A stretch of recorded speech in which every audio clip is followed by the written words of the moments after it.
ఎప్పుడు కానీ మీరు చూసారంటే ఐఫోన్ వాళ్ళే అండి ఎక్కువ ప్రైసెస్లో డివైసెస్ అయితే లాంచ్ చేస్తారండి.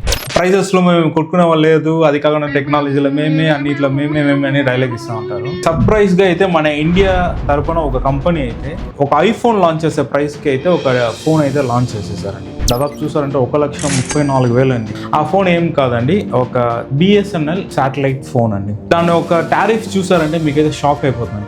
మేమైతే ఇక్కడైతే డిస్ప్లే చేస్తాము ఒక పోస్ట్ పెయిడ్, ఒక ప్రీపెయిడ్ ప్లాన్స్ అయితే. నాకైతే ఒక అర్థం కాదండి, నార్మల్గా ఉండే సిగ్నల్సే సరిగా ఇవ్వను అంటుంది బిఎస్ఎన్ఎల్.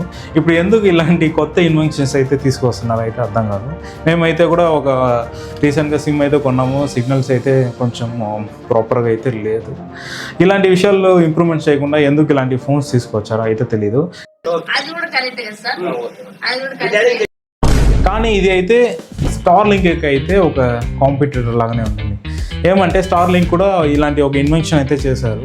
ఇన్వెన్షన్ కాదు, వాళ్ళు ఒక ప్రూవ్ చేసేసారు. ఎలా అంటే మీరు ఎక్కడికైనా వెళ్ళండి, ఓవరాల్ ఎర్త్ ఏ ప్లేస్కి వెళ్ళినా కూడా స్టార్లింక్ శాటిలైట్ ద్వారా మీరు ఇంటర్నెట్ యాక్సెస్ అయితే తీసుకోవచ్చండి. సిమిలర్గానే ఇదైతే ఎంటర్టైన్మెంట్ పర్పస్ అయితే కాదు, జస్ట్ ఎమర్జెన్సీ పర్పస్కి మీరు ఏడైనా ఉన్న కాల్స్ కూడా చేసుకోవచ్చు, మెసేజెస్ చేసుకోవచ్చు. ఆ పర్పస్ కోసమే ఈ ఒక శాటిలైట్ ఫోన్ అయితే డిజైన్ చేశారు.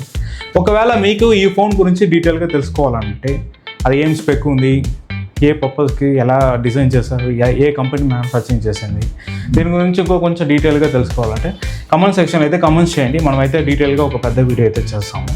ఇలాంటి టెక్నికల్ వీడియోస్ కోసం మన ఛానల్ని సబ్స్క్రైబ్ చేసేసండి. అట్లే మన ఇన్స్టాగ్రామ్ ఫాలో అయిపోండి.